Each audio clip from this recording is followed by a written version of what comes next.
Le bruit. Nouvelle de Stéphane Boulle. J'aime bien aller boire un coup chez Slim. Il n'y a que là où je me sente vraiment en famille. Je connais plus ou moins tous les visages des habitués. Ce sont tous comme moi de vieux bourlingueurs de l'espace, avec qui je peux parler du bon vieux temps. Du temps où l'on faisait taire Mars-Terre en 2 ans, après avoir rédigé son testament, s'être fait donner l'extrême onction et tout le tremblement. À cette époque-là, l'aventure existait. Aujourd'hui, les jeunes blancs-becs vont en voyage de noces sur Jupiter, sans autre formalité que la présentation d'une carte d'identité et d'un certificat de vaccination contre la variole jovienne. À propos de ces voyages de noces, laissez-moi vous dire que c'est une question de snobisme. Quand on connaît Jupiter comme moi, on se demande ce qu'ils peuvent y trouver d'affriolant, à part le fait de pouvoir glisser dans la conversation.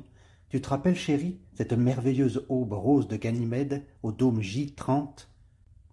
De mon temps, on le maudissait plutôt, Ganymède, vu qu'il nous amenait des séismes.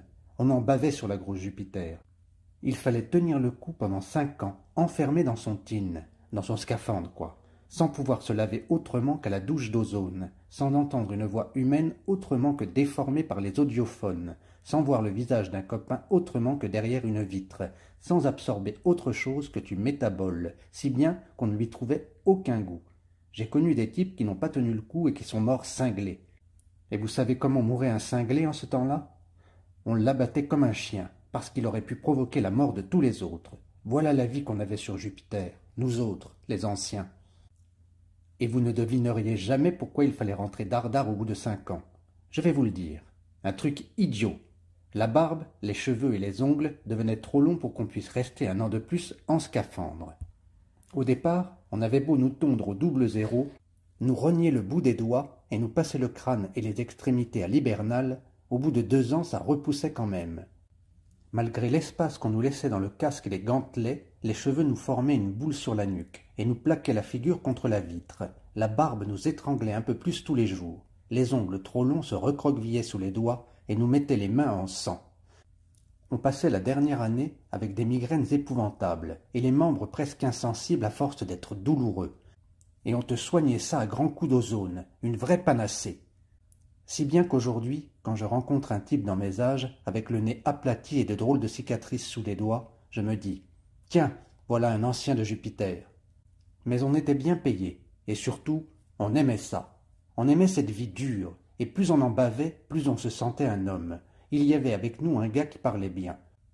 La volupté de la souffrance, il appelait ça. C'était bien le mot juste. Mais aujourd'hui, il ne reste même pas ça. Jupite, c'est devenu un vrai dorlotoir à touristes. Il n'y a plus de souffrance, plus de danger, plus d'angoisse de l'inconnu. Quand j'entends des tourtereaux se pâmer sur leur voyage avec une nuance de fierté dans la voix, je souris poliment, mais en dedans, ça me met en boule. Vous avez connu ça, commandant, qu'ils me disent d'un air entendu. Le commandant te dit que j'ai envie de leur répondre. Pour en revenir où j'ai commencé, j'aime bien aller boire un coup chez Slim. Bien sûr, c'est un peu loin de chez moi, vu que j'habite à Braza et que Slim a monté sa boîte à Mosque, en Russie. Mais son bistrot n'est pas très connu. C'est de l'authentique, un vrai bouge à matelot de l'espace. Pas comme celui-ci plus proche d'Alge, où le snobisme a fourré du néon partout, des casques de scaphandre dans des coins, bien astiqués avec des fleurs de Vénus dedans. Je vous demande un peu.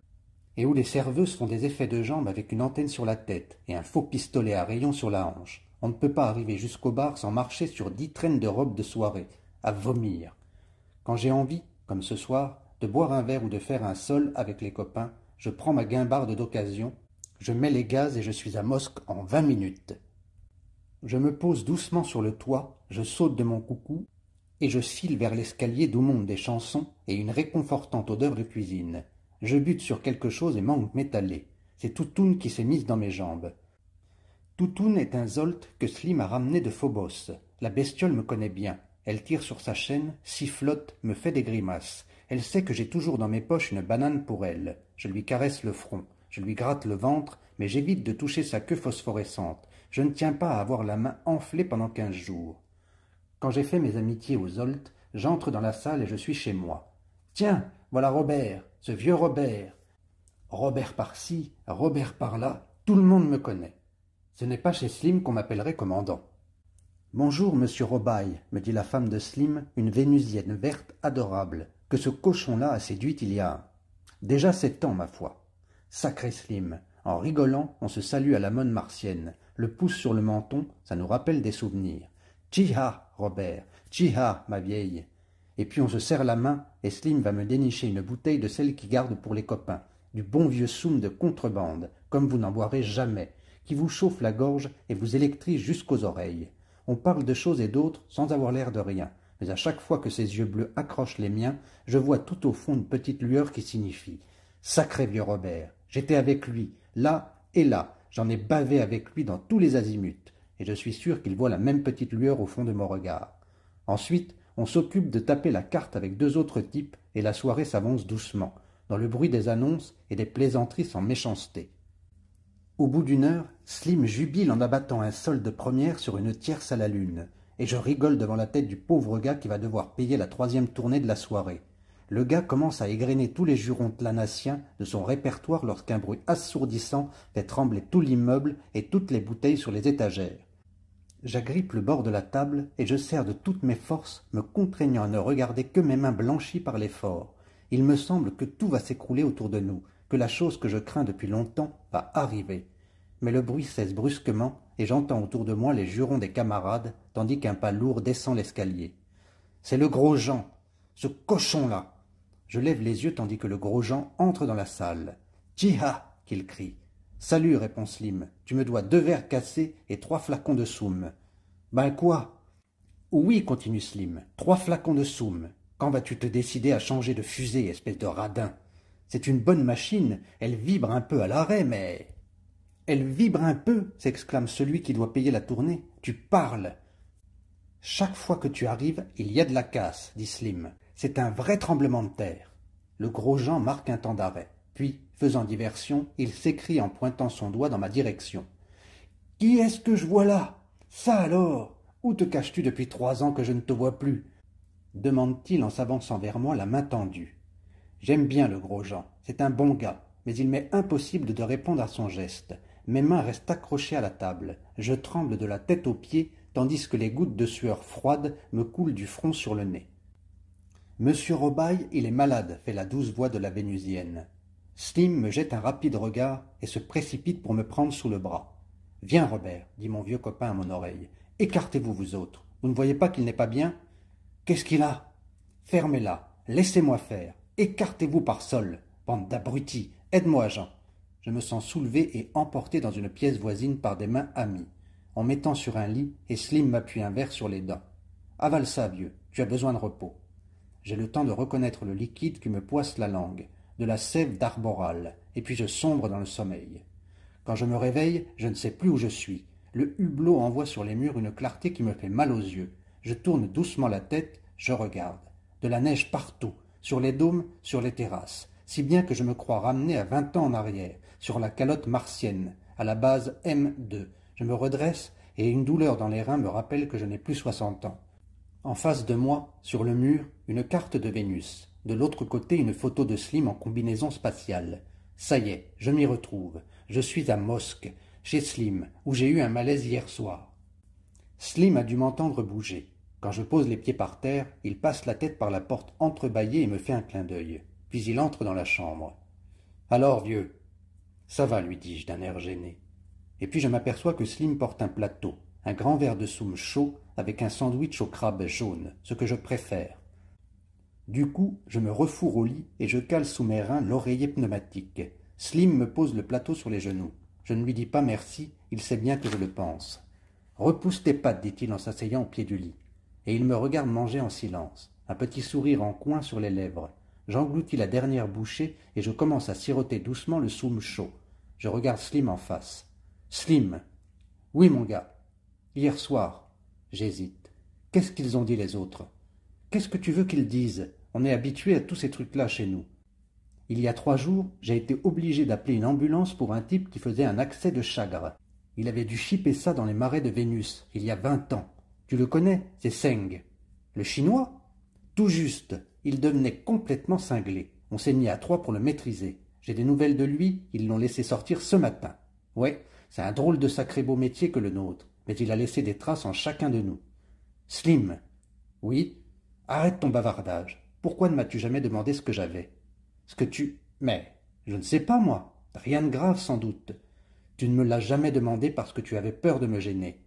Ne me dis pas que tu as jamais remarqué mes crises de frousse quand on fait brusquement du bruit à côté de moi. De frousse? Tu as toujours été le plus dur de tous les durs que j'ai connus. Je secoue la tête. Quand le gros Jean a fait trembler l'immeuble hier soir, j'ai eu la frousse. La frousse, tu m'entends? Slim se lève et pousse un gros soupir. Bon, si tu veux, tu as eu la frousse. L'affaire est classée, n'en parlons plus. Ah non, par exemple, il ne va pas me laisser en plan maintenant. J'ai commencé à lui en parler, j'irai jusqu'au bout. D'ailleurs, il faut que je le dise à quelqu'un. L'heure a sonné. Slim m'écoutera. Je retrouve ma voix cinglante des grands jours pour glapir. Ah si, matelot. Il faut croire que ça a fait l'effet à Slim, qui a été mon second pendant 5 ans, car il se laisse tomber sur un siège ahuri. Je reprends plus doucement. Tu as été assez discret depuis des années, matelot. Je t'en sais gré. Maintenant, j'ai besoin de raconter à quelqu'un ce qui m'est arrivé. J'ai besoin de raconter pourquoi j'ai des crises de frousse. Je détourne les yeux de la silhouette de Slim et je fixe la carte de Vénus, devant moi. Je commence mon récit. C'était en 68. Je m'étais engagé dans la Légion. Je m'y vois encore. Oui, j'étais jeune. J'avais à peine 38 ans. J'aimais tout ce qui est viril. La bagarre, les coups durs, les joies dangereuses de la découverte. C'est pourquoi je m'étais engagé dans la Légion spatiale. Ils nous ont fait remplir des formulaires, passer des visites médicales, subir des tests d'endurance au chaud, au froid, à l'accélération, à la décélération, à un tas de trucs, au manque d'oxygène, à l'excès d'azote, drôle de manège. Ensuite, on nous colle un examen technique. Je m'y attendais un peu et je croyais passer les doigts dans le nez. J'avais assez bourlingué déjà pour avoir des notions pratiques de tout. De fait, j'ai passé d'extrême justesse pour m'entendre dire « Vous êtes admissible ». Admissible? Admissible à quoi? Vous avez 1 an de préparation obligatoire avant l'examen définitif. Ceci n'est qu'un examen de passage. Je n'en revenais pas. Il a fallu que je me tape 3 mois de cosmographie, puis 3 mois de mécanique rationnelle, statique, cinématique, dynamique du point, géométrie des masses et tout le bastringue. Puis 3 mois de calcul différentiel et intégral, intégration de l'équation aux dérives partielles, éléments de géométrie infinitésimale, éléments de ceci, éléments de cela. Et puis il fallait comprendre vite, pas question d'être à la traîne sur le programme. Sinon, bonsoir. On te vidait proprement, avec une prime de démobilisation et un petit certificat d'admissibilité, qui pouvait toujours servir à trouver plus facilement du boulot sur un rafio de commerce, ou, à la rigueur, sur une ligne peinarde Terre-Lune. La Légion, c'était autre chose. Je te passe la chimie, la physique, la géologie. Que sais-je, plus d'une fois je me suis dit « Si c'est ça la Légion, je prends le large. Je ne me suis pas engagé pour pâlir sur des graphiques et des équations. » Et puis, je restais quand même. Je me disais qu'après tout, avec une formation pareille, j'allais peut-être sortir amiral. Je t'en fous! Avec les félicitations, ils m'ont imprimé une petite étoile verte sur la manche, j'étais bombardé, second maître. Après ça, on va enfin plonger dans l'espace, pensais-je. Pas du tout. Entraînement intensif au sol. Pendant 6 mois, je me prenais à regretter Jupiter tellement je me barbais. Bref, on a fini par décoller. J'étais à moitié fou de joie et de nervosité. Jusqu'à Jupiter, je bouillais d'impatience. Jupiter, c'était la civilisation, à cette époque-là. On n'y laissait plus pourrir les types dans leurs scaphandres comme autrefois. L'inconnu commençait à Saturne. Mais de Saturne à Uranus, c'était la grande aventure. Nous étions les premiers. Tu te rends compte, Slim? Les premiers à toucher Uranus. Je me rappelle tous les détails de l'arrivée, mon vieux. Aussi net dans la tête que si ça datait d'hier. Ce n'était pas rien à ce moment-là. Une arrivée sur Uranus. Je ne sais pas si tu te rappelles le scandale quand on a su s'être fichu le doigt dans l'œil depuis toujours à propos de cette planète et que la gravité y était de 12. Ça démolissait la loi carrée. C'est te dire si on devait y aller doucement pour atterrir. Je te garantis que le commandant ne quittait pas la passerelle 1 minute. D'abord, on se laissait satelliser à 40 millions de fixes et on se reposait à fond pendant 48 heures, afin d'être en pleine forme. Ensuite, on se lâchait doucement dans le champ de gravitation. On avait beau freiner à pleine tuyère, bon Dieu, à la cote 15, on tournait à 5 angles, et en fusée encore. Te rends-tu compte du culot qu'il fallait pour dépasser l'orbite de Jupiter en fusée? Tous les 3 quarts d'heure, on repassait au même point et on lâchait l'antigravitique sur Uranus. On le voyait tomber comme de géantes gouttes de lait, puis on le perdait de vue. Il se solidifiait en arrivant au sol par masse de 1000 tonnes. Les officiers passaient leur temps à fouiller leur table de logarithmes pour corriger la dérive, car il fallait que l'antigravitique tombe toujours au même point. Après 50 heures, on s'était encore rapproché, et on pouvait distinguer la grande tache brillante où il faudrait se poser sans faire de blague. Et le dernier tour commençait. La fusée tanguait, se cabrait contre la chute, les techniciens transpiraient sur leurs calculs, devant le clignotement pénible et multicolore des lampes du tableau. J'étais aux commandes de trépied dans la cabine à côté, attendant la sonnerie. On ne pouvait se fier à l'auto-éjection, la gravité était trop forte. De temps en temps, je jetais un regard au technicien à travers la vitre en priant le bon Dieu qu'il ne fasse pas d'erreur. Et tout d'un coup, la sonnerie. Je tire la manette, on se sent remonter les tripes dans la gorge et rien du tout. Le grand calme. Nous étions posés. Après un silence hébété, on entend dans l'interphone général la voix du commandant. Très tranquille, comme s'il annonçait « Il fait beau. Nous y sommes, les gars. » Tu aurais entendu ce vacarme. Tout le monde hurlait, criait « Hurrah !» sifflait de toutes ses forces. Et vive le commandant, et vive la Légion, vive la terre, vive la vie, vive la jeunesse, quoi. Le patron nous a laissé nous détendre pendant 5 minutes et puis « Fixe !» et tout le monde à son poste. On aurait entendu voler une mouche. Les officiers qui commençaient à enlever leurs sangles se sont rassis chacun à sa place, les yeux cernés, devant leur tourbillon de calculs chiffonnés. Un copain qui était dans le couloir a passé la tête dans ma cabine et à voix basse. « Quand est-ce qu'on descend ?» Je lui fais signe que je n'en sais rien, qu'il faut attendre. J'avais vu toutes les lampes jaunir. J'avais assez navigué pour savoir ce que ça voulait dire. Le navire était debout sur son trépied au milieu de la tâche d'antigravitique, et on venait de former le dôme de protection. Je fermais les yeux pour me représenter la fusée protégée par sa cloche magnétique. J'avais déjà vécu ça ailleurs sur les satellites de Jupiter. À cet instant, la cloche devait se remplir d'oxygène. Tout à l'heure, en sortant, on trouverait sur le sol lisse de l'Anti des tas de petites bestioles uraniennes tuées par notre atmosphère trop riche. Ça, j'en étais presque sûr, car j'avais vu bien des planètes, mais jamais une planète sans insectes. Mais ça traînait, ça traînait. Les gars du couloir commençaient à s'impatienter. Je passe la tête et je vois arriver Jameau, un technicien. Il arrive en trombe et j'ai juste le temps de l'attraper par la manche. « Qu'est-ce qu'il y a ?» je lui demande. « Quelque chose de détraqué au labo. C'est pas grave. » Et puis voilà le lieutenant qui s'amène. « Qu'est-ce qui se passe, lieutenant ?»« Désolé les gars, on ne se dégourdira pas les jambes aujourd'hui. Allez vous coucher, vous êtes relevés. » Les prises extérieures ne fonctionnaient pas. Il ne pouvait pas récolter d'échantillons de mélange respirable sous la cloche. C'était idiot, évidemment, car il n'y avait qu'un risque d'accident sur 1000. Mais enfin, la forme. Bref, il fallait attendre 24 heures. Le temps de réparer les prises, le temps d'analyser le mélange gazeux, de transmettre le résultat au commandant qui ferait procéder à une contre-expertise. La forme toujours. Quand le lieutenant nous a mangé le morceau, il y a eu un grand « Ah !» de déception. On n'a qu'à sortir en scaphandre. Bon Dieu, moi qui espérais dire 2 mots aux petites uraniennes, on va encore se coucher avec 2 pilules antigènes. Pourquoi qu'ils ne se servent pas du sas pour les foutus échantillons? Et si, et ça, tout le monde râlait. L'excitation nous empêchant de fermer l'œil, on a joué aux cartes jusqu'au lendemain. Ou bien on restait le nez collé aux écrans à regarder dehors. Mais on ne voyait que du noir. On s'épuisait à imaginer des paysages, des animaux, peut-être des belles petites, dans le genre de celles de Vénus. Je raconte tous ces détails-là, et ça peut paraître long et inutile, mais c'est pour bien te mettre dans l'ambiance, pour que tu saisisses bien que nous étions à bout de patience et de curiosité, surtout à notre âge. Tu comprendras mieux pourquoi nous avons été tentés de faire des bêtises quand on nous a lâché la bride. Eh bien, mon vieux, ça a traîné comme ça pendant 1 semaine. Tout le monde bouillait. D'abord, les prises extérieures n'ont pu être réparées que le surlendemain. Après, il a fallu rester sous le globe. C'était mieux que rien, évidemment. On se détendait un peu à regarder les montagnes de carbone pures étinceler à l'horizon. Les chutes d'eau pourpre, les arcs-en-ciel, bref, tout ce qu'Uranus pouvait offrir à quelqu'un qui voit ça pour la première fois. Une vraie féerie.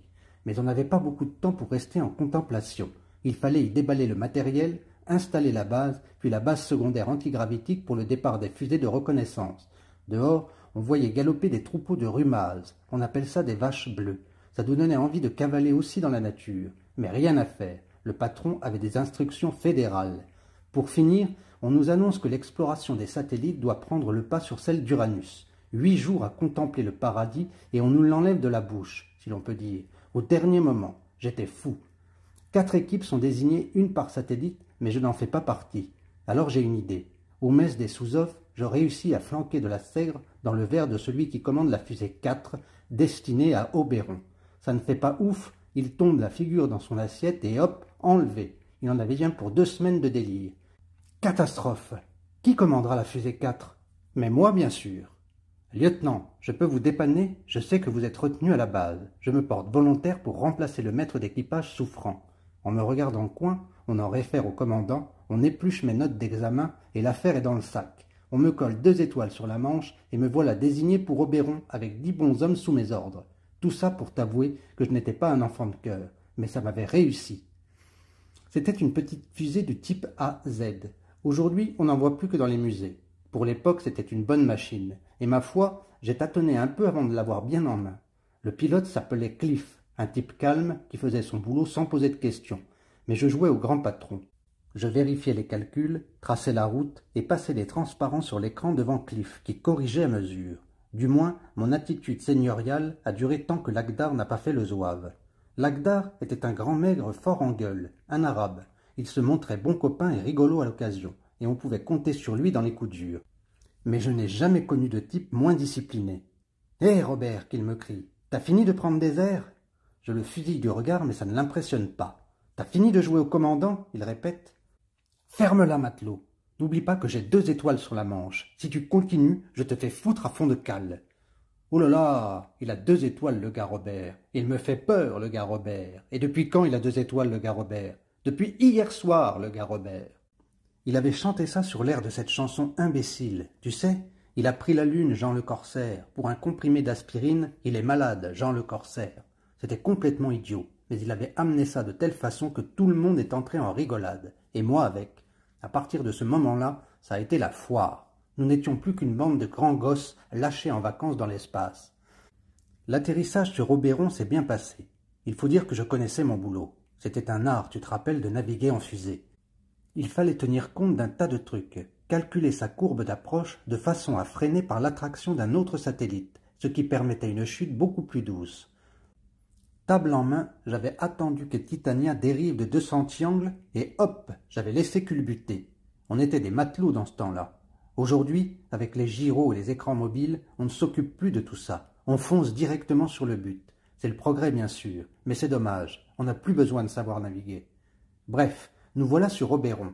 L'Agdar faisait le zouave plus que jamais. « Vite, vite !» criait-il. « Où qu'elles sont les Oberonaises ?» On fait les prises, oxygène 19. On laisse tomber les scaphandres et on se contente des masques. « Je m'en fous !» criait l'Agdar. « Je m'en fous pas mal du masque. Passez-moi les Oberonaises !»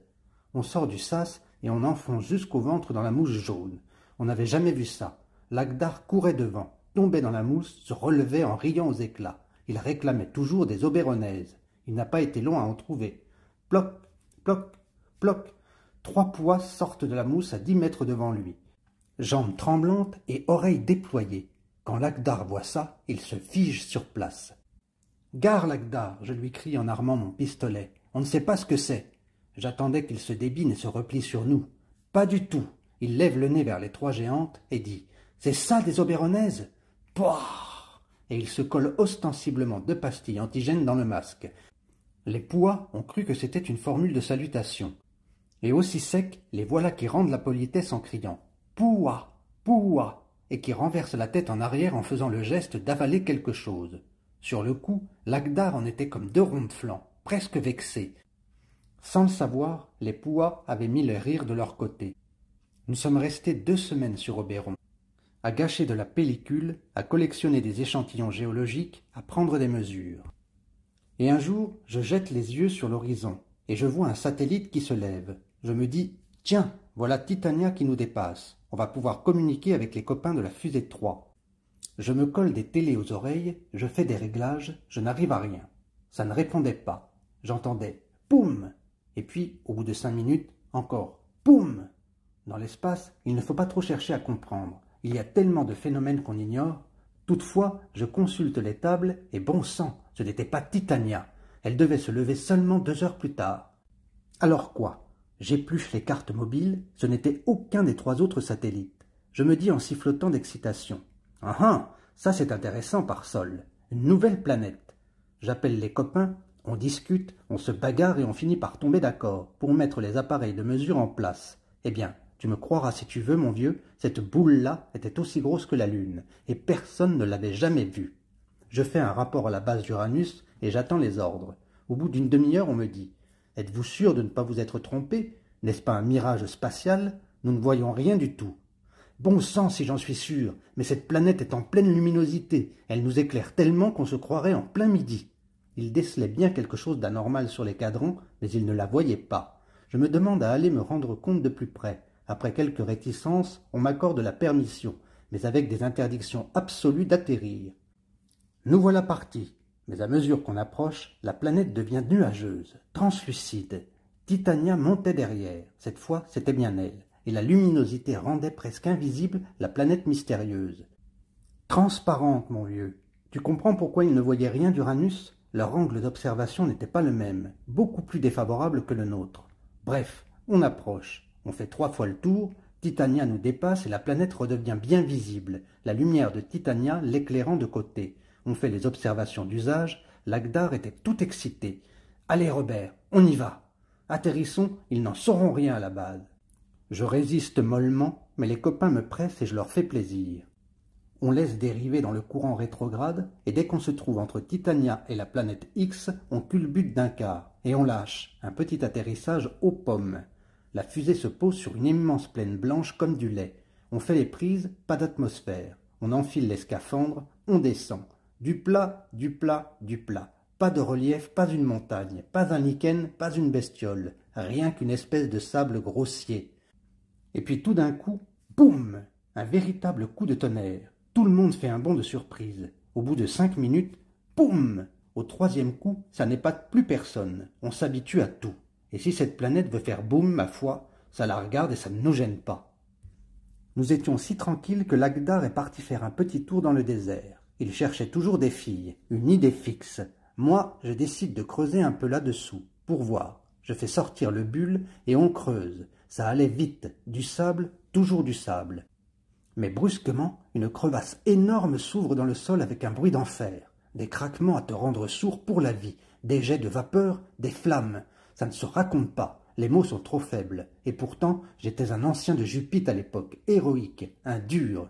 Panique générale, je vois 2 gars projetés en l'air, un 3e englouti dans une crevasse. La fusée oscille sur son trépied, on ne fait ni une ni deux, on fonce vers la fusée. On réussit tant bien que mal à refermer le sas, abandonnant tout. Le bulle, les copains, y compris ce pauvre Lagdar. On décolle à l'horizontale, on fait 2 tonneaux à se casser la figure, et enfin, on regagne l'espace. À nos pieds, toute la planète paraissait entrer en transe. Elle se fendillait de toutes parts, lâchait des nuages ardents. La fusée tanguait dans les courants comme une feuille morte dans la tempête. Ça vibrait de partout. Cliff me crie dans l'oreille. Quand ça sera calmé, on ira chercher les copains. Tu parles, les pauvres types. Attends la suite. On s'éloigne le plus possible de cet enfer, et qu'est-ce qu'on voit? La planète se gondole, prend une forme ovale, semble éclater, et il lui sort des drôles de trucs. Des appendices bizarres, comme des pattes, des ailes, si je peux appeler ça des pattes et des ailes, plutôt des espèces de balanciers vivants, drôlement articulés. Il n'y avait plus de planète, plus qu'un énorme... une bête, quoi. Une bête géante, un peu comme un calmar ailé. Ça n'avait jamais été une planète. C'était un œuf. Et l'œuf venait de donner naissance à ce monstre, un monstre plus gros que la Lune. Et ce monstre paraissait nous regarder, paraissait vouloir nous courir après. Nous sommes rentrés sur Uranus à toute vitesse, à moitié fous, tandis que le monstre s'éloignait dans une autre direction, par saccades, en bousculant Titania au passage. À la base principale, ils avaient noté des perturbations inexplicables. Sur Ariel et Ombriel, ils n'avaient rien vu du tout, et la fusée 3 n'est jamais rentrée. Jamais ils n'ont éclairci le mystère. Quant à nous, après avoir raconté au commandant une histoire arrangée pour la bonne cause, expliquant la perte des copains et du matériel, nous sommes restés 1 mois à l'infirmerie pour folie spatiale à forme délirante. Alors depuis ce temps-là, je tremble toujours au moindre bruit. J'ai beau être un dur, cette histoire d'œuf m'a marqué. Je n'ai jamais raconté ça à personne d'autre. Et comme tous les copains qui étaient avec moi ont disparu, 1 an après dans une explosion, il n'y a que toi et moi à connaître l'histoire. Et je rumine, j'attends toujours le moment où la Terre va s'ouvrir en 2 pour se transformer en je ne sais quoi. Je me méfie de toutes les planètes. Quand ce cochon de Grosjean est arrivé hier soir, à ce moment, un bruit terrible ébranle tout l'immeuble. Je me cramponne à mon lit en jetant à Slim un regard de détresse. Le bruit s'arrête. La Vénusienne passe la tête dans la chambre. « Monsieur Groyan, il vient demander des nouvelles de monsieur Robaille. » Malgré mon désarroi, je remarque que Slim a serré de toutes ses forces les accoudoirs de son siège. Je regarde ailleurs pour ne pas le gêner.